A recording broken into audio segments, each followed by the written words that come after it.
Hello and welcome back to another tutorial. So, the Eden editor. There are a bunch of things to talk about, but today I'm just going to go through two things: UI familiarization and object manipulation. Before I start, I recommend that you head down to the Steam Workshop to download this mod called Eden Enhance. It adds new functionalities to the editor without creating dependencies for players. The link to the page is in the description below. So, how do we access your Eden editor? Well, we have two methods. One is by clicking this button here, while the second is by navigating to single player and then editor. Both will lead you to the same map selection page. So this is your map selection page.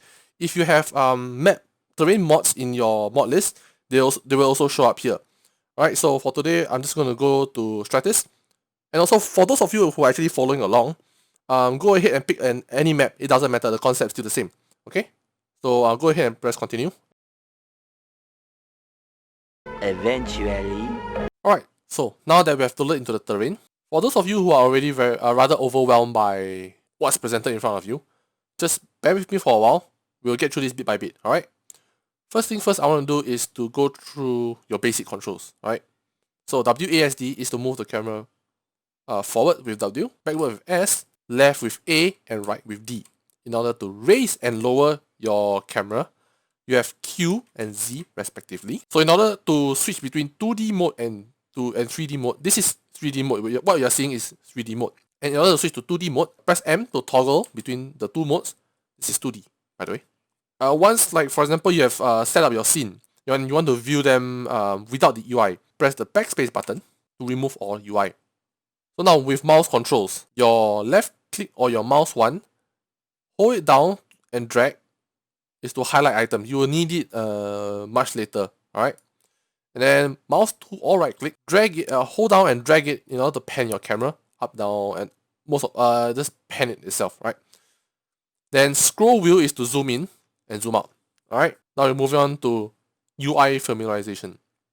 This is gonna be a little bit tedious because I'm gonna go through a bit by bit. I mean, not into detail, but in general, alright? I'll skip some of the things in order to make it as easy for you to understand as possible. Okay, we'll go up to down, right to left. And I have a reason for right to left, right? You'll see later. So, up to down. The topmost bar with your scenario edit view and all this is your menu bar. One level down, which is all of these symbols, is your toolbar. So on the right side column, you have your assets and history. History is what you do on the terrain. Maybe say you place an object, you move an object, or you delete an object. It will show up here in the history, right? So going on to assets. So okay, here comes the more tedious part. So assets, you have a bunch of buttons here, a bunch of labels. Think of it as a toy box, alright? With all your toys inside, your vanilla game objects and your modded objects. Modded meaning to say that if you have insert any mod, it will be available here. So F1 through 6. I'll try not to complicate things. So F1 houses all the objects, individual items in the vanilla game or your mod list. Okay. F2 compositions. Think of it as a group of individual objects.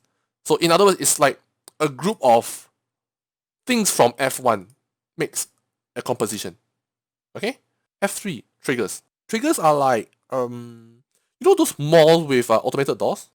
Think of it as the trigger is the sensor, and you as a person walking towards the door will trigger the sensor. So this is what triggers are used for. If they sense any object, it will do that particular function that you are telling it to do. We won't go through this today. So F4 waypoints, it's pretty much easy to understand. If your object is a, how should I put it, live object? Like if they have AI built into it, like a soldier or whatever, you can tell it to go from to point A to point B to point C and so on and so forth. Okay, we're not going to go through this. Systems, F5. So this is one of the more complicated parts of making a mission with logic entities and modules. They have various functions, and depending on your mod that you have, they may have additional functions. Alright, not going to go through this today still. F6 markers. It is pretty easy to understand. So what they are like drawings or think of it as stickers. Like you want to place on your map to indicate some specific stuff, like an objective or maybe a group of soldier. All right. All of these things you have to experiment by yourself. So you also have two columns. So icons is what I'm explaining earlier, which is your stickers you place on your map. All right. We have areas. Areas comes in two different flavors: eclipse or rectangle. How should I put this? These are like for you to highlight areas. Maybe say it's a enemy camp or maybe a no-go area, something like that. All right. So we're not gonna talk about this today. I'll leave it to you. Let's go back to F1 and then we're going to press M to switch to 3D mode. Okay, let's move on to the left side of it, entities. Whatever you place from your toy box into the terrain will appear under entities under their own respective folder. Okay? It's easy to understand, don't worry about that. Locations. Also another pretty easy to understand. Various different maps have their own different locations. Some are marked out by places of interest, or maybe say a specific building, depending on how the map is set up. Alright? Okay, with all of that in mind, take your time to absorb it. If you have to pause the video, go ahead. So now we are moving on to object manipulation. This is going to be really quick. Alright? Yes, once again, I'm going to miss out on a lot of stuff that I'm not going to explain. But my objective is to make it as simple as possible. Okay? So if you are following right now, this is for those who are following. Go ahead, navigate your way to F1 objects and then props. Scroll down to structures artist. Maybe say, I'm just going to grab a bigger structure. Hopefully that should help. City block office building. Okay. I'm just going to place it down here. So in order to select office building and in order to place it down, what you're going to do is to select this with your left click or mouse 1. Now it's highlighted. Once you do not have to drag, you just need to simply click on it. So once you hover your mouse over the terrain, you will see that your cursor is holding on to an icon. Alright, this icon corresponds with all of these icons here. Alright, say tree base is circular icon. See how it's a circular icon right now? Alright, so office building. So you have selected your object and you want to place it down. How do you do it? Simply left click or mouse 1 on the terrain and it should appear here. Okay, so how do you manipulate this object? On your keyboard, you have 1 through 5, alright, which corresponds to this segment here. See how it's no widget 1, 2, 3, 4, and 5? These are the shortcuts. But if you want to, let's just not go about shortcuts today. So, no widget means it's like, well, this cursor. You can click on it, you can select it, you can drag it. That's it, really. So now we move on to translation widget. Alright. So the minute you click on translation widget, you will see these 3 axes with their own corresponding color, which also corresponds to this area, this axis model here, your X, Y, and Z axis. So notice how when I hover over a specific axis, it will change, your cursor will change to a specific color. Alright? Yeah? Okay, in order to move the building upwards, this is translation axis, which will move your object along that specific axis that you have chosen. Okay, so I'm just going to go with your x-axis, your red color axis. So if I go to mouse 1 or hold left click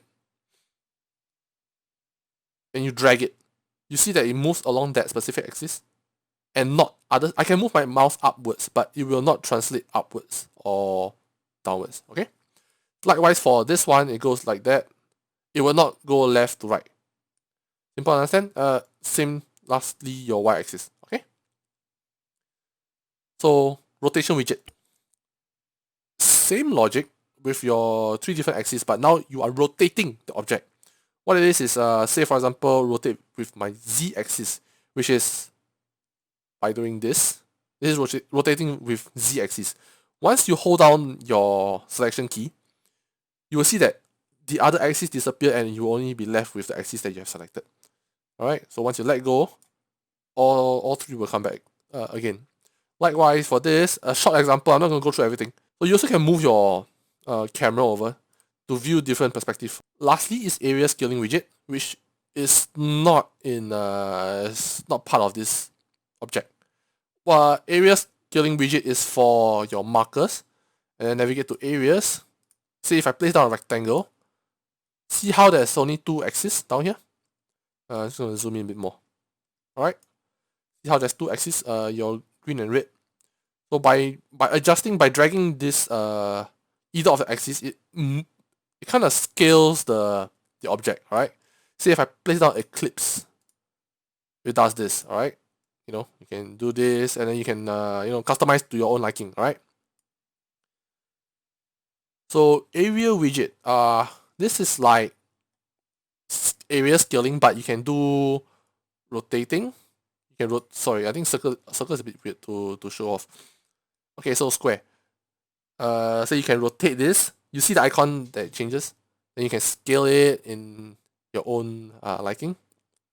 It's how should I put it? It's a combination of rotation and scaling. Alright, for this area widget. Alright, we're done for today. I hope you've learned something from this basic tutorial, and just go ahead, explore the editor. Trust me, you'll learn a lot more from trial and error. So before I go, leave a comment down below if you have any feedback or questions regarding this video or the 2 topics I've covered earlier. And with that, I'll see you soon. Bye!